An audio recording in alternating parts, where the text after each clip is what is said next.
Hello everyone, welcome to Sachin education hub. आज मैं आपको new concept that is process costing के बारे में बताऊंगा।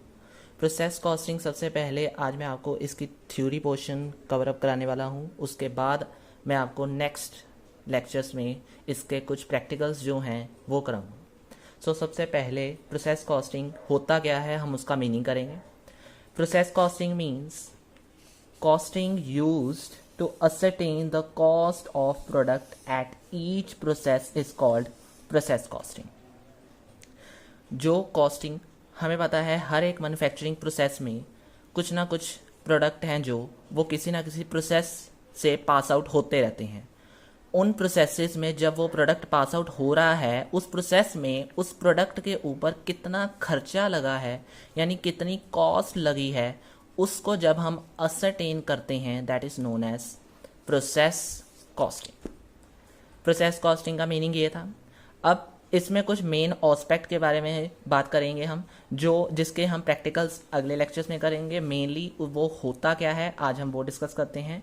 प्रोसेस लॉस, प्रोसेस लॉस के बारे में। Second is inter process profit. Third is equivalent process. Important topic है ये तीनों चीज़ें इसके हम प्रैक्टिकल्स भी करेंगे। आज इसमें क्या क्या हमने जो ध्यान में देना है प्रैक्टिकल करते हुए उसके बारे में बात करेंगे। सबसे पहले आता है that is process loss. Process loss होता क्या है, एडवांटेज डिसएडवांटेज हम बाद में करते हैं। पहले हम करेंगे concept that is process losses के बारे में। प्रोसेस लॉस होता क्या है कि जो loss product and material during process, मतलब जो लॉस एक प्रोसेस के अंदर यानी एक प्रोडक्ट को बनाते टाइम या मटेरियल का यूज़ करते हुए उसमें कुछ लॉस हो गया एक प्रोसेस के अंदर, चाहे मटेरियल का लॉस हुआ चाहे प्रोडक्ट का कोई लॉस हुआ, उसे हम क्या कहेंगे, process loss. In other words हम ये भी कह सकते हैं कि आउटपुट ज़्यादा थी इनपुट से, यानी अगर आप आउटपुट ज़्यादा कर दोगे उस पर ज़्यादा खर्चा लगेगा, ऑटोमेटिकली क्या हो जाएगा, वो प्रोसेस का लॉस। ठीक है दोस्तों। नेक्स्ट इज प्रोसेस लॉस में भी दो तरीके के लॉस माने जाते हैं ज़्यादातर, that is normal and abnormal. Normal loss कौन से, जो हमें एंटिसिपेट होते हैं, एक्सपेक्टेड होते हैं वो लॉस, और एबनॉर्मल जो हमें नहीं पता होता। इसलिए नॉर्मल कौन कौन से हो गए, waste, scrap, spoilage. That is जो वेस्ट हमें पता था, स्क्रैप जो आई वैल्यू वो आती रहती है, दैट इज स्पॉइलेज। स्पॉइलेज के बारे में भी जो स्पॉइल होगी कोई चीज़ वगैरह। Then is abnormal. एबनॉर्मल भी तीन कारणों से होता है, जैसे कि low quality of raw material, ये एंटिसिपेटेड नहीं होता, ये अनएक्सपेक्टेड होता है। जैसे कि रॉ मटेरियल की क्वालिटी खराब थी, केयरलेसनेस, किसी वर्कर ने कोई अपनी केयरलेसनेस दिखा दी तब ये लॉस हो गया, या बैड वर्किंग कंडीशन, यानी वर्किंग कंडीशन थी जो वो हमारी खराब है, उस कंडीशन में क्या होगा, एबनॉर्मल लॉस। लेकिन एक कंडीशन ये भी आती है कि प्रोसेस कॉस्टिंग यानी प्रोसेस लॉसेस के अंदर क्या, दैट इज कई बार एबनॉर्मल गेन भी हो जाता है। यानी अगर ये तीनों कारण हो भी जाएं तो जरूरी नहीं कि एबनॉर्मल लॉस हो, ये भी हो सकता है कि एबनॉर्मल गेन भी हो सकता है। यह दोनों चीज़ों को फाइंड आउट करने का एक फॉर्मूला है जो हमें बहुत ध्यान में रखना है और प्रैक्टिकल्स करते टाइम हमें बहुत ज़्यादा यूजफुल है, जो that is value of abnormal loss और गेन कैसे फाइंड आउट होता है, cost of process minus scrap value, यानी जितनी प्रोसेस की कॉस्ट बनी वो माइनस स्क्रैप वैल्यू जो आई, divided by input unit minus normal loss unit, और इन सभी को जब हम मल्टीप्लाई कर देंगे यूनिट्स ऑफ एबनॉर्मल लॉस, यानी एबनॉर्मल लॉस के कितने यूनिट थे उन सब से, तो हमारे पास क्या आ जाएगा, वैल्यू ऑफ एबनॉर्मल लॉस। ये आ गया। ये था प्रोसेस लॉस की क्या होता है, कब आता है, कौन कौन से कारण हैं, क्या क्या होता है और ये कैसे कैलकुलेट किया जाता है। ये सारी चीज़ें हमने प्रोसेस लॉस के अंदर डिस्कशन की। अब आते हैं inter process profit, second part. Inter process profit means कि profit associated with transfer of goods from process one process to another. मतलब एक प्रोसेस के बाद वन प्रोसेस टू अनदर, मतलब एक प्रोसेस में काम चल रहा था उसमें हो गया, अब सेकेंड प्रोसेस यानी प्रोसेस वन में अगर था तो प्रोसेस टू में अगर हमने भेजा है तो उस केस में अगर कोई प्रॉफिट हुआ है तो वो क्या कहलाएगा, इंटर प्रोसेस प्रॉफिट। अब यहाँ पे वर्ड यूज हुआ transfer. Transfer price transfer price के बारे में आप बात करते हैं। ट्रांसफर प्राइस का यहाँ कैलकुलेट किया जाता है, मतलब इसका भी एक फॉर्मूला है। और ट्रांसफर प्राइस को हम सेलिंग प्राइस भी कहते हैं, हमने बहुत बार पढ़ा भी हुआ है। सेलिंग प्राइस होता क्या है, कॉस्ट प्लस प्रॉफिट। सो ट्रांसफर प्राइस भी क्या होगा, कॉस्ट और प्रॉफिट प्लस प्रॉफिट।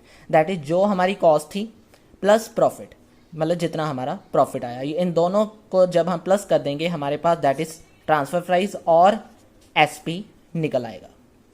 ये हो गया। लेकिन अब मेन जो इसमें यूज होना है वो क्या है कि अगर तो एक प्रोसेस का क्लोजिंग स्टॉक हमें गिवन था वो हमने लिख दिया, लेकिन जब हम प्रोसेस 1 से प्रोसेस 2 में जा रहे हैं तो क्लोजिंग स्टॉक है जो हमें वो कैलकुलेट करना पड़ेगा।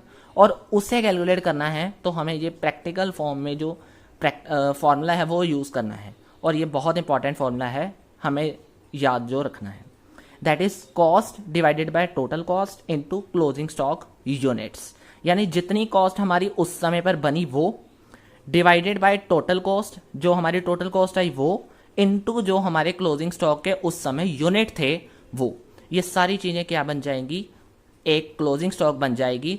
ट्रांसफर क्लोजिंग स्टॉक, मतलब अगर हम प्रोसेस 1 प्रोसेस से 2 प्रोसेस में जा रहे हैं तो सेकंड प्रोसेस का जो क्लोजिंग स्टॉक है वो इस फॉर्मूले की हेल्प में निकलेगा। यानी एक प्रोसेस को छोड़कर जितनी भी बाकी प्रोसेस बची हैं उन सभी का क्लोजिंग स्टॉक हमने इस फॉर्मूला को यूज करके निकालना है। ये भी एक इंपॉर्टेंट फॉर्मूला है जो हमने यूज करना है अपने प्रैक्टिकल सम्स में। अब आते हैं next, that is equivalent production. Very important concept.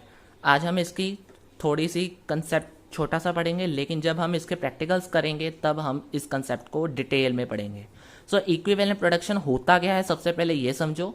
Equivalent production means represent production of process in the term of completed unit.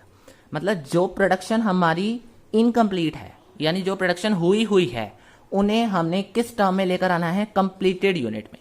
मतलब जो सपोज अगर हमने डन किया भी हुआ है, यानी जितना हमें गिवन है उसे हमने कंप्लीट बनाना है। कंप्लीट कैसे बनाना है, एग्जांपल से आपको जल्दी समझ आ जाएगा कि अगर हमारा क्लोजिंग स्टॉक 200 यूनिट है तो 60% अगर कंप्लीट हुआ है तो 60% कंप्लीट में हम ये कह सकते हैं कि हमारी इक्विवेलेंट जो प्रोडक्शन है ना वो क्या बन जाएगी, that is 200 multiply by 60%।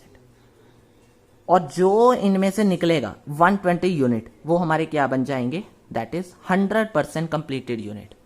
Equivalent का मतलब यही होता है जो हमें यूनिट दिए हुए हैं उनमें से जो कंप्लीट हमने, अगर ये फॉर्मूला है कि जो यूनिट हमें दिए हैं और जो उसकी परसेंटेज निकली हुई है उसको जब हम कैलकुलेट करेंगे तो वो क्या निकल आएंगे, जो यूनिट हमारे निकलेंगे वो क्या निकल आएंगे, दैट इज इक्विवेलेंट प्रोडक्शन। और वो क्या होंगे, 100% कंप्लीट के इक्वल माने जाएंगे। सो ये था प्रोसेस कॉस्टिंग के 3 मेन कंसेप्ट। अब हम थोड़ी सी इसके एडवांटेज डिसएडवांटेज पर आते हैं। क्या है, हमने जो भी अभी पढ़ा उससे हमें क्लियर हो जाएगा। दैट इज पहला, easy to quote tender price. Tender price क्या होता है, यूनिट प्राइस, कि अगर हमने कोई यूनिट प्राइस निकालना है वो कैसे, मतलब उसे निकालना इजी हो जाएगा।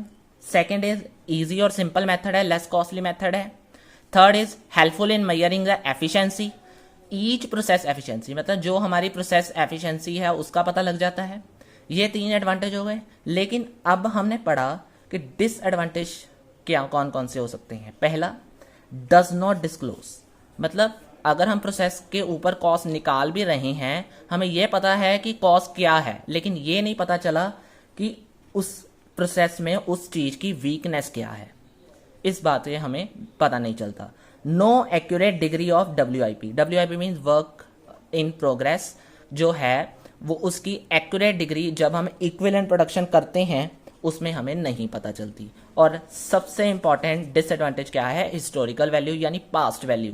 इसमें हम सब क्या करते हैं, पास्ट वैल्यू के बेस पे काम चलता है। सो इसलिए this is very not very helpful method because of this advantages.